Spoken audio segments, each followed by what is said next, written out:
At this time, I want to invite our featured patient speaker, Tony Savage, up. And Tony and I were talking before we got started with dinner. And, you know, I'm an ex-football player. I played at University of Missouri. He played at Washington State. And of all the things, when you get football guys together, we immediately start talking about guys that we know, places we played, games and things like that. And you've done some amazing stuff, my man, but of all the amazing things that you've done, you ever think you'd be in Tyler, Texas, being a featured speaker about breast cancer? Not at all. And first I want to thank Kathy and her husband Keith for inviting me to this event. When she first made contact with me, I wasn't sure I was going to do this. I tend to be a private person, and when I was diagnosed with cancer, I had a small circle of friends that knew about it. I didn't want to hear about somebody telling me to eat kale, have a bowl of Fruity Pebbles. I didn't want to hear any of that, so I kept my circle real small. And I just want to thank her for inviting me to this. In the last 2 days, I've learned so much more about the genetic testing with my great knowledgeable women that have spoken here today. Some of the stories that they were sharing with me at lunch today was just unbelievable. And it was due to individuals, friends, families not knowing what to do with genetic testing, not knowing to share that information with other family members. So I'm so glad to be here today. So, we're dealing in adversity, right? So what did the game of football teach you about how to deal with adversity and just things like this? Organized sports, be it basketball, football, baseball, especially when you're in a team format. Starting in college, it was just all about discipline. It was all about being on time.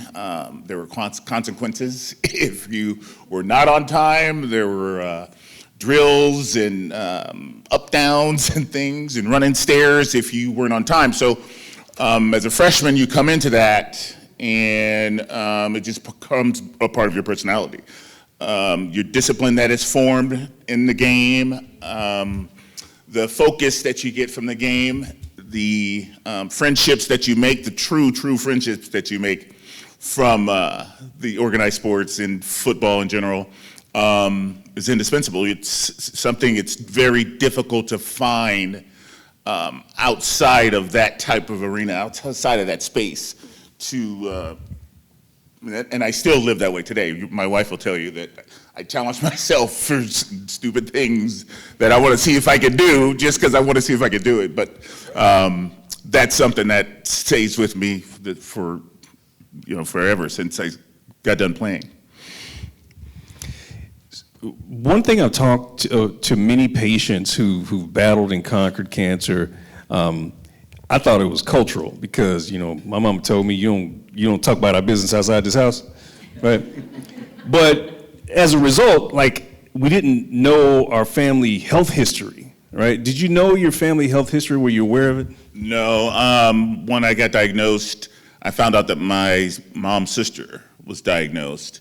And I didn't know to what extent her diagnosis was, but then I found out later that she did have breast cancer and went through some treatment. I still don't know how much treatment she had, but no, it was never talked about, and I didn't know anything about the genetic component of it. I was telling my wife is here with me, she joined me. I was telling her that had I known about that gene earlier on, I could have been preventable.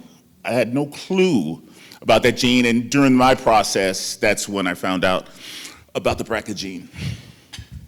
So a lot of times, with athletes deal with pain. You deal with pain because pain means if you're hurt, that means you can't play. That means you're gonna miss a job. So sometimes the mentality can be, well, what is this? I don't know, and just kind of avoid it.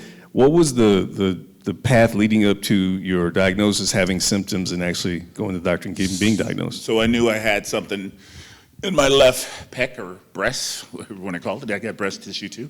So I knew something was there. I ignored it. I thought it was going to go away. This was 2011. I got in an accident. My dad had passed a few years ago, and I went up to San Francisco, my hometown, and brought his truck back down to San Diego. So I was getting on the freeway. There was an accident on the side of the road, and I stopped because I saw the accident, but the car behind me didn't stop. So he rear-ended me in the truck, airbags deployed. Cops were out on the scene, ambulance came, wanted to take me into the hospital. I said, no, I'm good. I ended up getting home, and I just wanted to go see my physician just to make sure everything was all right. And not because of the bump in my breast, but because of the accident. So my doctor I had been with for a very, very long time, he goes, Tony, I don't like the way that feels. Sent me to get a mammogram, ultrasound, and I was by myself. My wife was at work.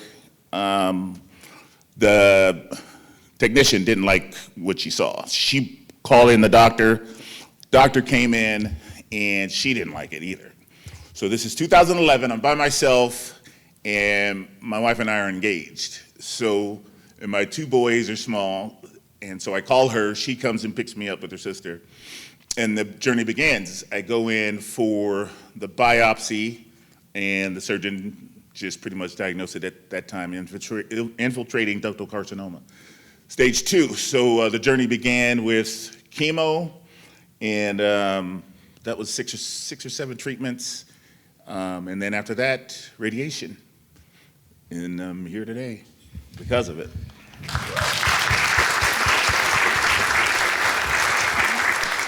What was your mindset when you went in and you got that diagnosis? Again, you're a private person. You still look like you still play. Get down a three-point stance. That's it. But like when you get that diagnosis and they tell you you have male breast cancer, like how'd that hit you? It was just unbelievable. I knew there was something there.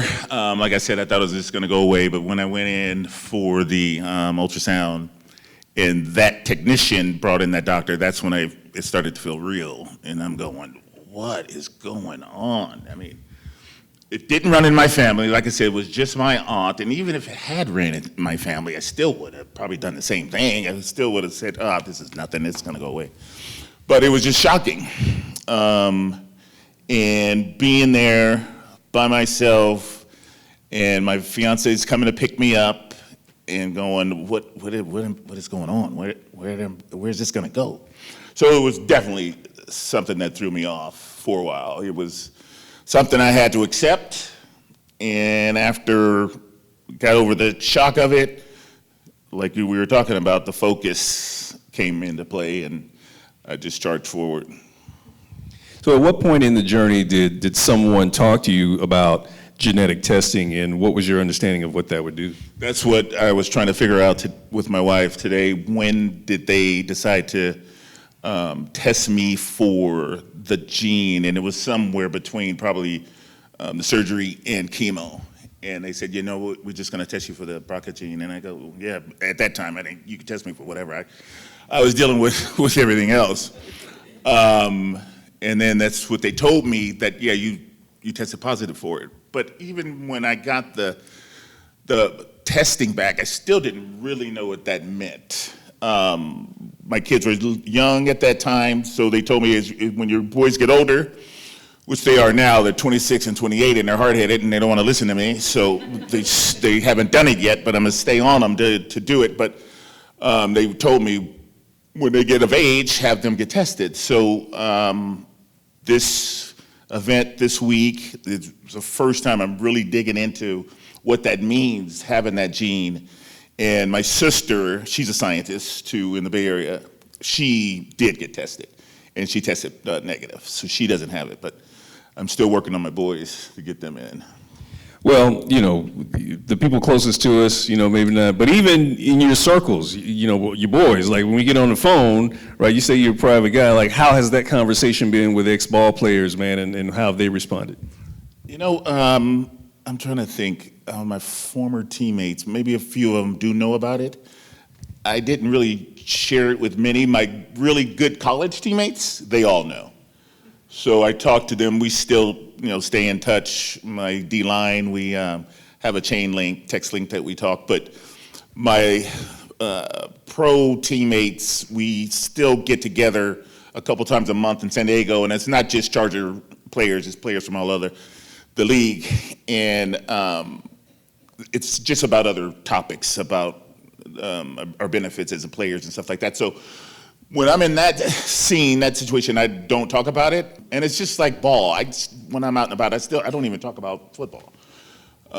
So when I'm with someone that has had breast cancer, then we can talk. Because they understand the journey. They understand what it means to go through these things. Like I said, people, we were talking about it, friends, they don't really know. They can feel a little empathy for you or sympathy for you, but they can't really understand it. So I just limit my discussion on that.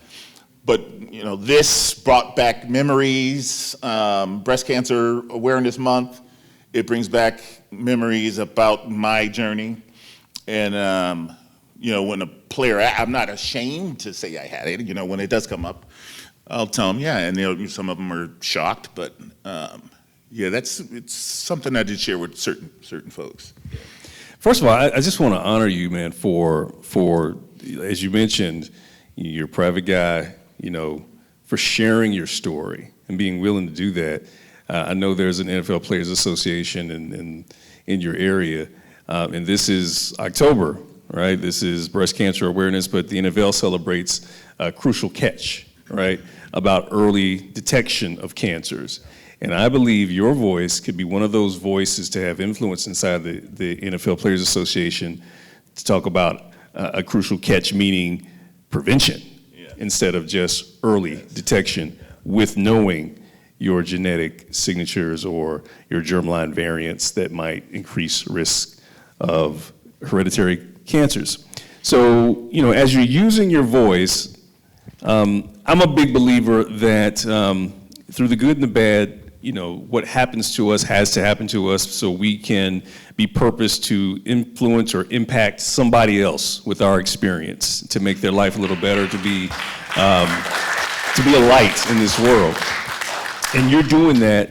What do you want anyone here, or as your story gets, broadcast wider and people start to know about this, what would the one takeaway that you would want someone to know from your story? Just what the message has been today about sharing with all your family members about getting tested for that gene, particularly if it runs in your family. If it's running in your family, right now it seems like it's not that difficult to get the test done. I actually don't know how they did it when I was going through it. I'm sure they probably took my blood or something, but now I hear you can just spit in a little tube and they can test for it. So I think particularly for men who don't want to share what they consider could be a weakness, which it ain't, go in and just get tested. Ask your family members, who has it? Did your sister have it? Did your aunt have it? And that could save you a lot of grief and sadness and disappointment, because then you can prevent it. You can go in on an annual basis and get checked up, and you won't have to go through it. So I think that will be my message for everyone. And the small percentage of men that do get it, it still matters. I mean, it's still no joke.